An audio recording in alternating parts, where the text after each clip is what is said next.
Olá pessoal, no vídeo de hoje eu vou falar sobre o sistema Terra-Lua, tá? É o capítulo 9 da série Vamos Falar de Astronomia, tá? Essa série é uma série que eu já comecei o canal praticamente falando sobre ela, tá? Falando sobre um pouquinho de telescópio, mas depois ela veio já com alguns capítulos. Hoje é o capítulo 9, mas é uma série muito pouco vista, tá? Mas como é um compromisso meu, tá, de falar também de astronomia aqui nesse canal, né, o pouco que eu sei, né, e tentar divulgar, né, o assunto, eu vou dar sequência. Eu cheguei a pensar em não dar sequência nessa série, mas quer saber? Eu vou falar, quem quer, veja, ninguém é obrigado a ver essa série, mas como eu gosto de falar sobre o assunto, eu vou fazer os vídeos, vou continuar fazendo os vídeos, que eu vou englobar tudo que eu já li, tudo que eu já estudei relativo à astronomia, tá bom? Então vamos lá. Canetinha. Então, o capítulo 9 é o planeta Terra e eu vou falar sobre a Lua também, tá? Então vamos direto ao primeiro item aqui. Quais são as camadas da Terra, tá? Vamos lá. A Terra tem o primeiro o quê? O núcleo, tá? O núcleo da Terra, ele é metálico, composto basicamente de ferro e níquel, tá? Ele é metálico e ele é sólido, apesar de ter uma temperatura de 5.500 graus, tá? É a temperatura da fotosfera do Sol, tá? E depois, daqui a pouco, eu vou explicar por que que ele é sólido. Esse é o núcleo interno.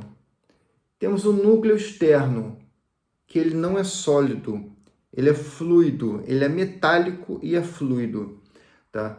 Então, esse núcleo externo, ele gira ao redor do núcleo interno. E isso gera uma coisa muito importante para a gente aqui na Terra, para o ser humano, que é o campo magnético da Terra. O campo magnético da Terra protege a gente muito da radiação solar, dos ventos solares, tá? Mantém a nossa atmosfera aqui, tá? Que ela não é muito densa, né? Para você ter uma ideia, Vênus tem uma atmosfera super densa, né? Então, assim, só que Vênus não tem campo magnético. O que mantém a atmosfera de Vênus? É a gravidade do planeta, que segura a atmosfera dele, né? Porque ela é muito densa, ela é muito pesada. Então, a gravidade consegue puxar ela. A gravidade de Vênus é praticamente igual à nossa, tá? Então, assim, e a nossa atmosfera, ela fica aqui na Terra, o vento solar não leva ela por causa do campo magnético. Então, o núcleo externo girando ao redor do núcleo interno, ambos são metálicos, né? Gera nosso campo magnético. E depois nós temos o que? O manto, tá? É uma camada fluida também, ela é mais fluida próxima dos núcleos e vai se, assim, não solidificando, mas vai ficando menos fluida, né? Quando chega próximo da crosta, né? Então, no manto, tá? O que que tem aqui? A rocha derretida, é o magma, né? Que quando o magma sai do manto e passa pela crosta, né? Como é que ele sai aqui na Terra? Através dos vulcões. Então, e como é que a gente passa a chamar ele de quê? De lava. Então, acima do manto temos a crosta, né? A crosta é a camada onde a gente pisa, né? Onde os prédios estão construídos, né? As estradas, tudo em cima da crosta. A camada varia de, sei lá, 20 quilômetros a 80 quilômetros aproximadamente, tá? E aí, quando o manto sai, né, através dos vulcões, formam os vulcões, né, e sai a lava, né? A lava é exatamente o que nós chamamos, quando está internamente, de manto, de magma, né, que está dentro do manto.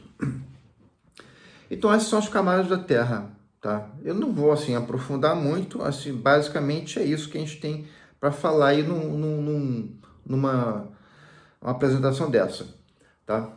Então, vamos ver aqui agora, aqui de novo, qual é o próximo tópico, falando da camada da Terra, estações do ano. Isso é uma coisa muito interessante, tá? Por que que nós temos estações do ano, tá? É simplesmente por causa de um motivo, que é a inclinação do eixo de rotação da Terra, tá? E também há um outro motivo, vamos dizer assim, secundário.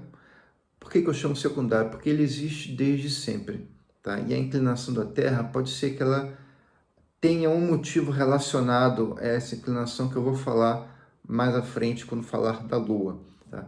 Então, a Terra, aqui está o Sol, tá? Aqui está a Terra. Então, vou fazer uma linha aqui vertical. Aqui é o eixo de inclinação da Terra. Esse ângulo aqui é de 23,5 graus. A Terra gira aqui assim, ó, nesse eixo. Gira assim, ó, inclinada. Então, aqui nós temos, aqui, vamos lá, a linha do Equador, a linha imaginária, Trópico de Câncer em cima, Trópico de Capricórnio. Aqui é o hemisfério norte, aqui é o hemisfério sul. Então, assim, quando a Terra está nesta posição aqui, tá? O Sol está incidindo direto aqui, ó, no Trópico de Capricórnio. Capricórnio, tá? Então aqui, gente, nessa região aqui, é verão, é calor, né? Por exemplo, no Polo Sul, é sol, dia, né? 24 horas. E aqui em cima, aqui, por exemplo, Rio de Janeiro, gente, aqui eu vou botar em vermelho, tá aqui, ó. Tá um pouco acima do Trópico de Capricórnio. Portugal tá aqui, ó. Tá um pouco acima do Trópico de Câncer, tá? Então, quando a Terra está nessa posição, essa região aqui é quente, então é verão. E essa região aqui é fria, é o inverno no hemisfério norte, tá? 6 meses depois, a Terra está aqui, ó.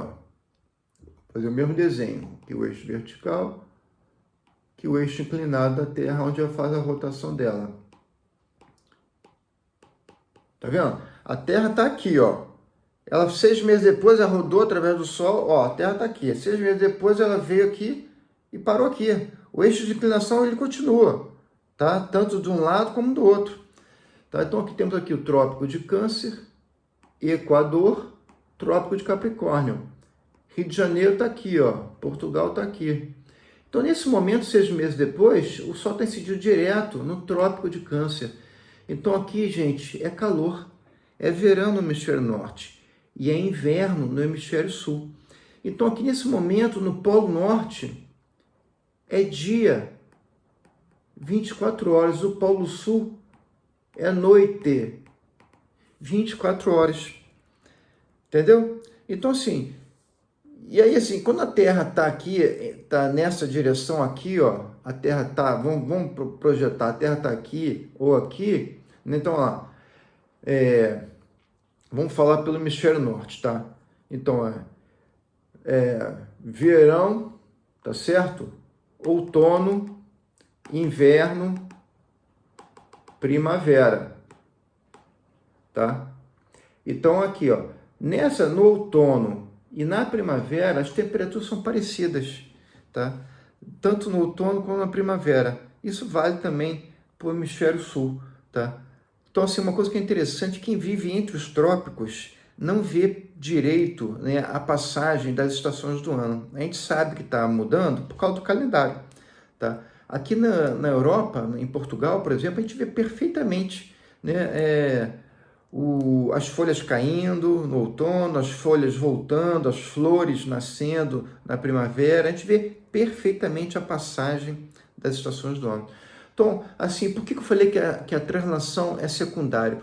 Porque esse movimento de translação da Terra, gente, ele é desde sempre.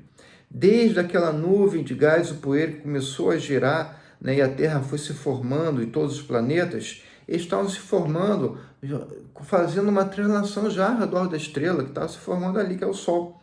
Então, esse movimento sempre existiu. Mas o ângulo de inclinação da Terra talvez não seja desde sempre. Tá bom? Então, isso eu vou falar mais à frente. Então, as estações do ano, basicamente, ela existe por causa da inclinação da Terra. Agora, você pode pensar aí, e se não tivesse inclinação, mais translação? E se não tivesse translação, mas tivesse inclinação? A temperatura seria a mesma no planeta, em determinadas zonas do planeta, nunca ia mudar. Tá? Entendeu? Faz esse desenho e tenta ver como é que só com inclinação, sem translação, e sem inclinação e só com translação. Você vai ver que não ia ter estação do ano, tá? estações do ano, movimentos da Terra, tá? Eu não vou passar para lá. A Terra tem 5 movimentos, basicamente. Os 2 primeiros é o que a gente conhece, que é a rotação, que nos dá o quê? O dia e a noite. E a translação, que nos dá o quê? O ano, tá? Temos mais 3 movimentos. Temos a precessão. O que é a precessão? É como se fosse aquele movimento do peão, tá? O peão, quando ele está ficando fraquinho, né? Ele começa a girar assim, até ele parar, tá certo? Então, isso aqui, vamos dizer que é a inclinação da Terra. A Terra, se fosse, não tivesse inclinação, seria assim. Então, a Terra gira inclinada. Gira como se fosse o peão aqui. A precessão, o que é? Essa inclinação, ela faz uma rotação. Ela faz um giro também. Esse giro demora 25 mil anos, tá? Então, por que isso aí? Isso é um cabo de guerra gravitacional entre a Lua e o Sol, né? Que mantém, que faz essa nutação aqui, tá? Isso também faz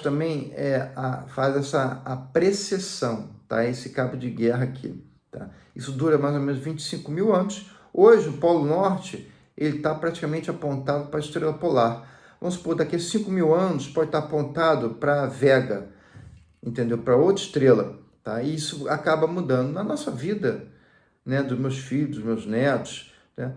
A polar vai continuar sendo o Polo Norte celestial. Tá? Isso vai mudar daqui a, sei lá, 1000 anos, tá? 2000 anos, começa a mudar.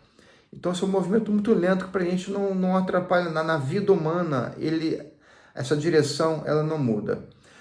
O outro movimento é a nutação, tá? Que é o que? Ela mexe um pouquinho com a inclinação, com os 23 graus,5, a nutação mexe um pouquinho, mas é muito pouco também. Isso aí varia aí, mais ou menos, também a cada 18 mil anos, alguma coisa assim. E o outro movimento tem a ver com a translação da Terra, o deslocamento do periélio, que também muda muito pouco a órbita da Terra. A órbita da Terra, ela é uma elipse, mas com muito pouca excentricidade, tá? Então, assim, essa excentricidade, ela não faz mudar a temperatura da Terra, tá? Então, isso acontece mais ou menos a cada 18 meses, que também é imperceptível para o ser humano, tá? A gente não consegue sentir. E o que vale para a gente realmente é rotação e translação. Os outros 3 movimentos, falei só para vocês saberem, é mais para a parte da astronomia. Atmosfera da Terra. Agora vamos lá para a apresentação aqui. Atmosfera da Terra, tá? Assim, muita gente fala que assim, vai até 100 quilômetros, mas na verdade, se for esmiuçar, ela vai mais. Eu vou dizer alguns números aqui, mas vocês podem achar números diferentes em livros, né? Dependendo do autor, ele vai adotar uma altitude, tá? Então vamos lá. Tente. Foi assim que eu gravei os nomes. Primeiro, o que é? Troposfera. Ela vai até 12 quilômetros de altitude. Tá? É na troposfera que acontecem todos os eventos climáticos. Tempestades, furacão, tudo acontece aqui mais ou menos até 12 quilômetros de altitude. Depois nós temos a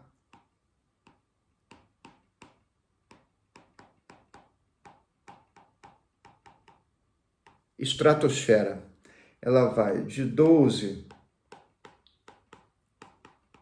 a 50 quilômetros. Aqui que nós temos a camada de ozônio, né, que protege a gente dos raios ultravioletas do Sol.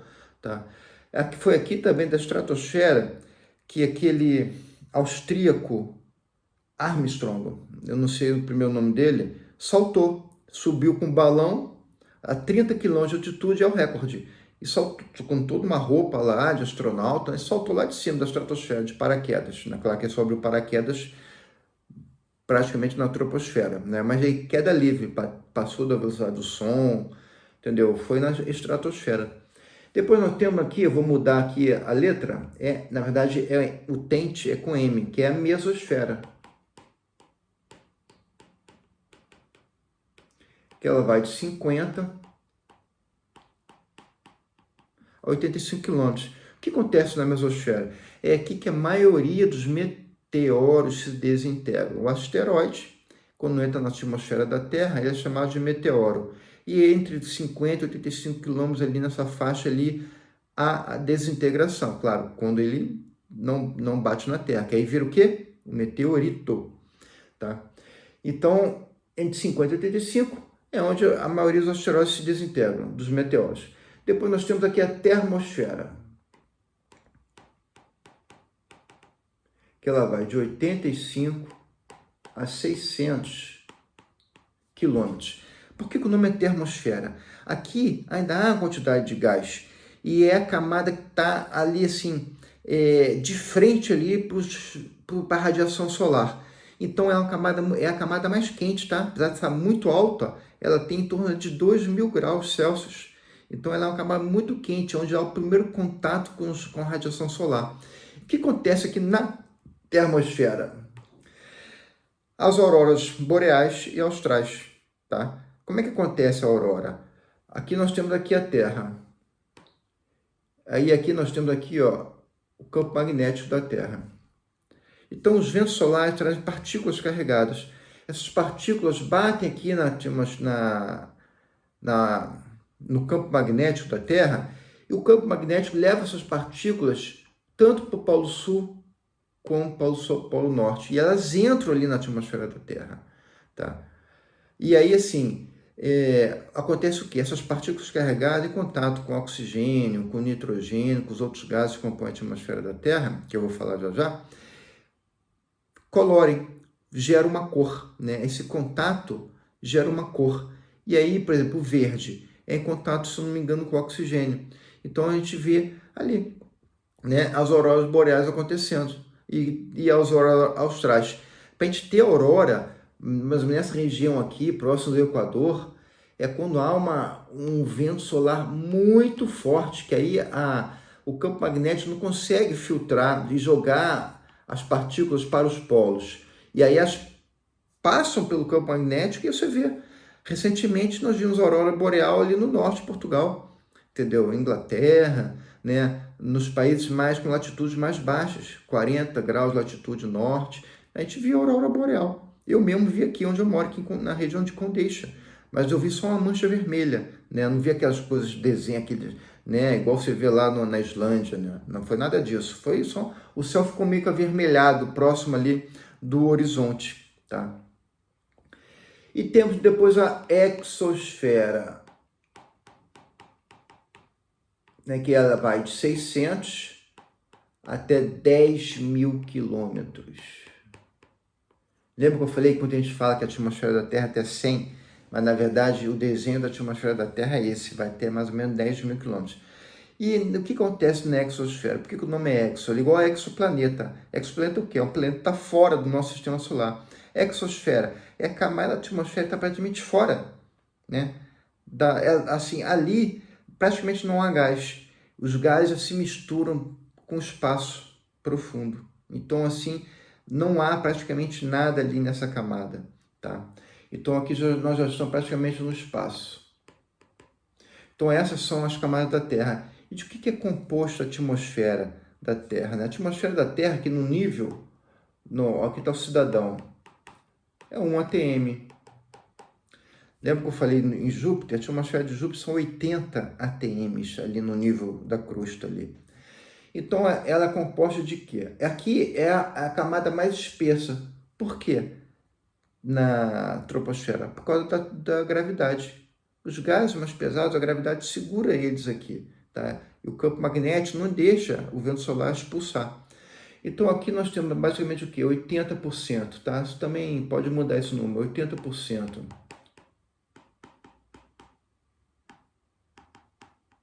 Nitrogênio, 18% oxigênio e 2% de diversos outros gases, entre ozônio, aí vai vários gases aí. Tá? Então, basicamente, a nossa atmosfera é composta de nitrogênio, oxigênio e 2% de vários outros gases, ok? Agora vamos falar, já falei da atmosfera da Terra, vamos falar da Lua, né? Existem 3 teorias que falam aí, basicamente, Ah, antes, uma coisa interessante aqui, que está escrito aqui, ó. A Terra é o único planeta do Sistema Solar que tem placa tectônica, tá? Quando eu falar de Marte, vocês vão entender por que Marte tem o maior vulcão do Sistema Solar, que é o Monte Olimpo. Tem a ver com placa tectônica. Então, vamos falar da Lua, tá? A Lua tem temos aí três teorias. A primeira teoria é aqui que o pessoal pensou. A Terra, na época, era uma bola de magma, girava muito rápido, né? A rotação da Terra era muito mais rápida do que ela é hoje, né? Então, girava muito rápido. E aí, com esse giro muito rápido, parte desse magma se desprendeu. E aí, pela força gravitacional, a Terra segurou, né, essa bola de magma também começou a girar ao redor da Terra e começou a arrefecer, né, a resfriar, e formou a Lua. E como a Terra também arrefeceu na sua extremidade, formou a crosta, né, e a Lua se formou ali dessa forma. Aí o pessoal pensou, mas Vênus está muito próximo da gente. Por que Vênus não tem uma Lua igual a nossa Lua? Né? Então, depois que os astronautas foram na Lua e colheram amostras, essa teoria mesmo que foi desbancada. Outra teoria seria o seguinte: a Lua era um corpo que se formou em outro local, veio transitando pelo sistema solar e passou pela Terra, e a força gravitacional da Terra segurou essa Lua. Só que aí, fazendo os cálculos e tudo mais, assim, no início do sistema solar, vários corpos transitavam, até tem a questão que eu vou falar da última teoria, que é a mais aceita, tá? Então, a força gravitacional da Terra segurou um corpo do tamanho da Lua. Isso, gente, não dá, tá? Porque a Terra não tem força gravitacional suficiente para segurar um corpo do tamanho da Lua. A relação Lua-Terra é a maior. A nossa Lua, com L maiúsculo, é o maior satélite natural proporcional ao seu planeta, né? Júpiter tem o maior satélite natural, que é Ganimedes, mas proporcional ao planeta, Ganimedes é pequenininho. A nossa Terra, a nossa Lua é muito grande com relação ao nosso planeta, basicamente 1/4 do tamanho da Terra, tá? Então, qual é a teoria mais aceita? A teoria do grande impacto, né? No passado, a Terra estava lá, uma bola de magma, estou falando assim, há quase 4 bilhões de anos atrás, a Terra lá, uma bola de magma, e veio uma outra bola lá, um planeta, nós chamamos, que era do tamanho de Marte, que a gente chama de Theia. E esse planeta se chocou, né, com a Terra. Tá? E nesse choque, parte da Terra saiu, se desprendeu, junto também com parte do material lá de Theia, né? Esse choque ele pode ter, né, dependendo de onde ele bate, né, inclinado a Terra, o eixo de inclinação da Terra, né? Assim como Netuno, Urano, quer dizer, gira completamente deitado, há a suposição que houve um grande choque, um grande impacto lá, como em Vênus também, a suposição de um grande impacto em Vênus. Isso pode ter feito Vênus ter a sua rotação muito atrasada, e Vênus gira, é o único planeta que tem a rotação no sentido do ponteiro do relógio. Todos os outros planetas giram no sentido contrário dos ponteiros do relógio. Olha lá o meu vídeo, né, que eu falei sobre Vênus, né, dessa série, vamos falar de astronomia, lá eu falo isso, Vênus gira ao contrário. Então, gente, esse impacto pode ter inclinado a Terra. E quando nós fomos lá na Lua e trouxemos amostras da Lua, nós analisando essa amostra, a gente vê que tem a ver com o material que tem na Terra. Tem algumas particularidades diferentes, mas muita coisa tem a ver com o que a gente tem aqui na Terra também. Então, assim, a teoria mais aceita é a teoria do grande impacto, tá? Então, assim, esse material saiu da Terra, era uma bola de magma, ficou girando ao redor da Terra e com o tempo solidificou, tá? E virou a Lua, tá certo? A Lua tem ali os mares, né, que são essas manchas mais escuras, tá? São as manchas mais escuras aqui, ó. Nós chamamos de mares, tá vendo? Vários, todos eles têm o seu nome ali, entendeu? Agora, tem água ali? Não. Isso foi o quê? Foi derramamento de lava. A Lua também no passado, 3 bilhões de anos atrás, A Lua não tem vulcão de lava. A lava na Lua, ela veio pelo chão, pelas fraturas no chão, ela veio e se espalhou pela superfície da Lua. Então, quando você vê essa mancha preta na Lua, você vai ver que é uma camada mais recente, tá? Ela não houve a mudança ali na sua superfície, tá? E aqui não. Aqui são as camadas mais antigas da Lua, tá? São as camadas mais brancas, tá? A Lua também tem a sua rotação e translação, tá? A Lua faz a translação ao redor da Terra e ela também gira no seu próprio eixo. Só que a gente sempre fala assim, né? Tem um lado oculto da Lua, né? Que a gente não vê. E realmente a gente não vê aqui da Terra. Por quê? Porque a rotação da Lua, ela é sincronizada com a translação. E por isso que a gente vê sempre o mesmo lado. Se houvesse não houvesse essa sincronização, né, a gente ia ver, né, com o passar do tempo, todas as faces da Lua, né? Toda a Lua por inteiro, porque não está sincronizado. Como está sincronizado, né, a gente só vê uma face, né, da Lua. Isso é uma coincidência, né? Isso também tem a ver com a força gravitacional da Terra, que pode ter travado a Lua. As pessoas falam que é efeito de maré, tá?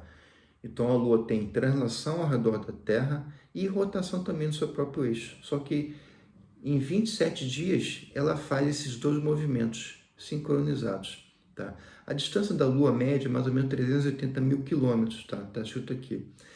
Agora, vamos falar dos eclipses, né? E aí vocês vão entender por que as fases da Lua não demoram 27 dias e demoram 29 dias e meio para ter, por exemplo, Lua cheia, 100% cheia. É só vai ter outra lua cheia daqui a 29 dias.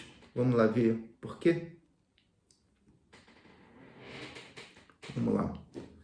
Para ter um eclipse, você precisa ter um alinhamento perfeito, Sol, Terra e Lua. Então, aqui está o Sol. Aqui está a Terra. Aqui está a Lua. Aí você vai falar assim, pô, só que pelo alinhamento, né? É para ter eclipse todo mês, não é isso? Não. Não temos eclipse todo mês por um único motivo. Aqui a Lua, na verdade, ela tem assim, ela está fora desse eixo em torno de 5 graus. Por isso que a gente não tem eclipse a cada 27 dias, porque a Lua dá uma volta ao redor do Sol, então ao redor da Terra, então a cada 27 dias a Lua vai estar aqui, ó. Então poderíamos ter um eclipse total do Sol, né?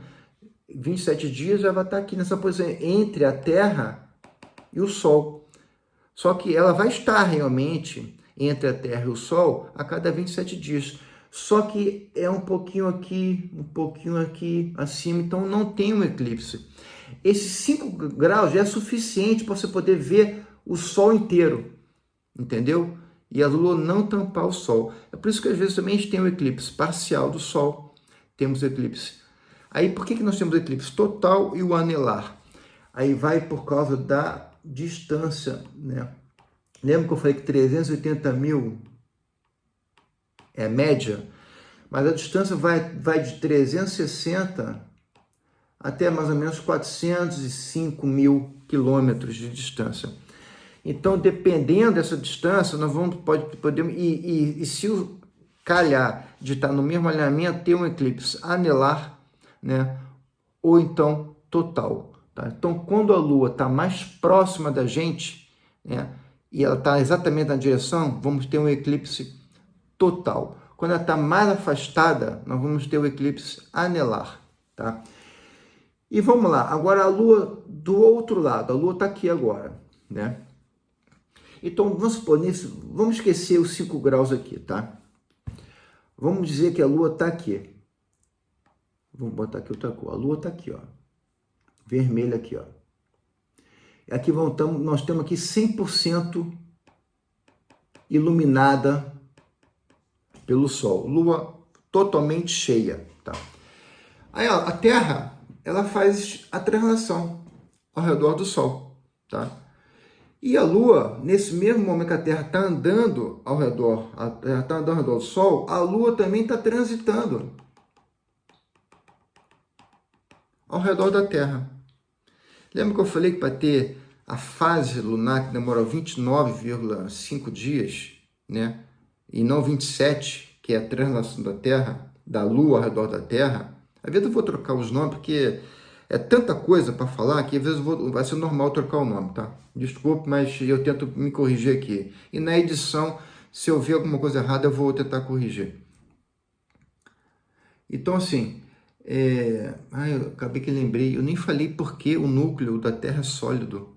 Deixa eu voltar rapidamente aqui. Por que o núcleo da Terra ele é sólido, gente? Por causa das camadas superiores aqui da Terra. Elas pressionam tanto o núcleo da Terra, que apesar de ele estar com 5.500 graus, tá?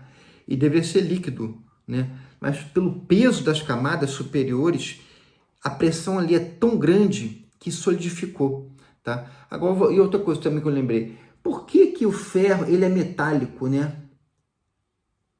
E aqui nós temos rochas no manto e aqui é metálico. É simples. Quando a Terra se formou, lembra? Quando eu falei da formação do sistema solar, grande nuvem, partículas de poeira, de gás, essa poeira que formou ali também o Sol, mas foi mais gás, né? E formou todos os planetas, né? Essa poeira vem da onde? Das estrelas que já explodiram, estrelas de terceira geração, as mais antigas, as primeiras estrelas que se formaram gigantescas, explodiram, viveram muito pouco e explodiram em supernova, espalharam material. Ela faz a fusão nuclear, eu já falei tudo isso em outros vídeos, quem quiser saber vai lá falar, vai lá, procura esses vídeos, você vai entender tudo, como é que uma estrela nasce, como é que ela morre, está tudo falado lá. Então essas partículas saem da supernova, carregadas de ferro, níquel, todos os metais, oxigênio, que para o astrônomo é um metal, né? Argônio, lítio, níquel, tudo mais. Então essas partículas todas viajaram e vieram para o nosso sistema solar, poluíram, no bom sentido, né, a nossa nuvem molecular. E essas partículas foram se aglutinando, formando a Terra. Então, quando a Terra era uma grande bola de magma, né, porque o choque tem uma energia desses planetesimais, né, tem uma energia. E essa energia fez a Terra virar uma grande bola de magma. E como as partículas de metal são as mais pesadas, elas, claro, né, gente, a gente tem ferro também aqui próximo da nossa superfície, né? Que a gente escava nas jazidas de ferro e retira o ferro ali próximo na crosta, né? Mas a maior parte foi para o núcleo da Terra, tá certo? Então, por isso que o núcleo da Terra ele é metálico, tá? Ele é metálico porque a maior partícula de metal se transitou, quando era mais pesado, a gravidade puxa para o centro. Tá certo? A gravidade da Terra puxa essas partículas mais pesadas para o centro, tá? E aí se ficou ali. Então, e com a pressão exterior, o núcleo solidificou e é muito quente por causa da pressão também, tá? Qualquer dúvida, fala aí, tá? Deixa um comentário aí. Então, quando a Terra, a Lua transita, faz a translação ao redor, a Lua translador da Terra, a Terra também está se deslocando, a Terra não está parada. Então, lembra que eu falei que é um alinhamento preciso para ter 100% de iluminação de novo? Então, quando a Lua está aqui, ó, tá? Porque a Terra andou para cá, então a Terra está aqui também. Então, tem que estar bem alinhado, ó, para ter novamente 100% de Lua cheia. É exatamente isso. Por isso que a Lua precisa de mais 2 dias, tá? Para poder estar 100% alinhada com a gente e ter novamente 100% de Lua cheia.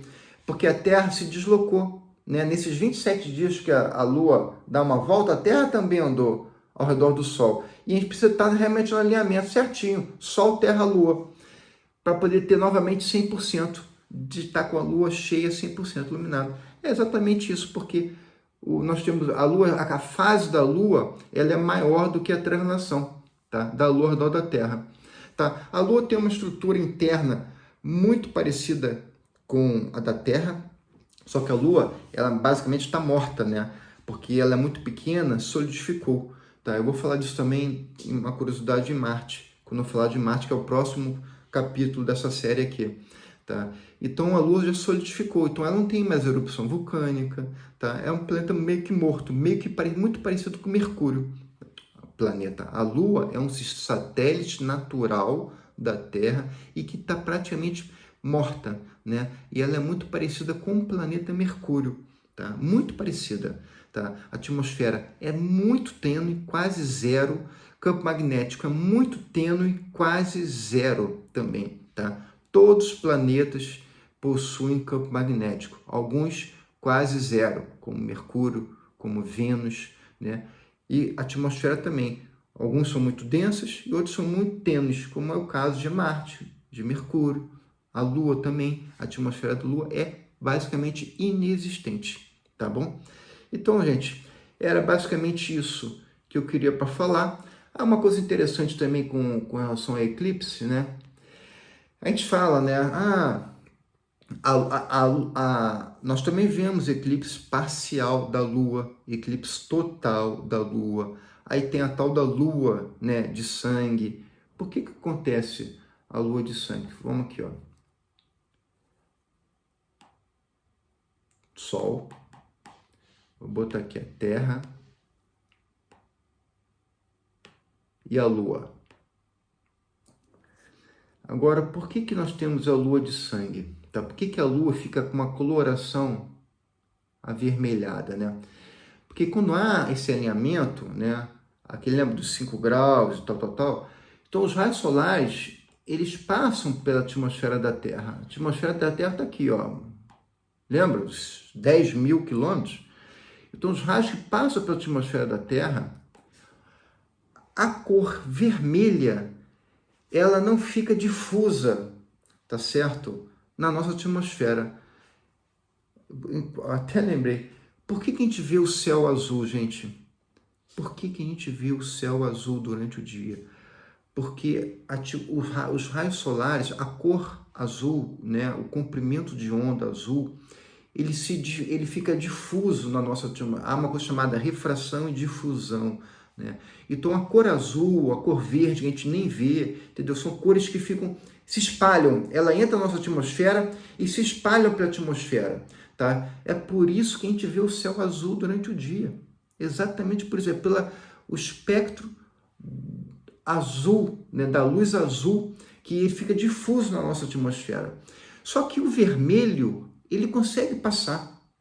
Então, o comprimento de onda vermelho, ele passa. E onde é que ele vai se refletir? Lá na Lua. Então, a atmosfera da Terra, o comprimento de onda vermelho, ele vem e a atmosfera da Terra, além de fazer, tem a difusão e a refração, ela faz a refração nesse caso. Ela não deixa essa luz de vermelha ficar na nossa atmosfera, tá? Então, o que que faz? Ela faz a refração e direciona parte dessa luz aqui para a Lua, entendeu? É igual uma lente no telescópio. A lente do telescópio faz exatamente isso, tá? A lente do telescópio está aqui, né? O telescópio que tem, vamos lá, duas lentes aqui. Os raios da luz passam por a lente não faz aumento, não faz nada. Ela apenas faz a refração da luz, tentar jogar a luz inteira que chega paralela na lente do telescópio para um ponto, né? Geralmente o refrator acromático são parentes, não faz isso. O azul, o foco aqui na frente, o vermelho, o foco lá atrás.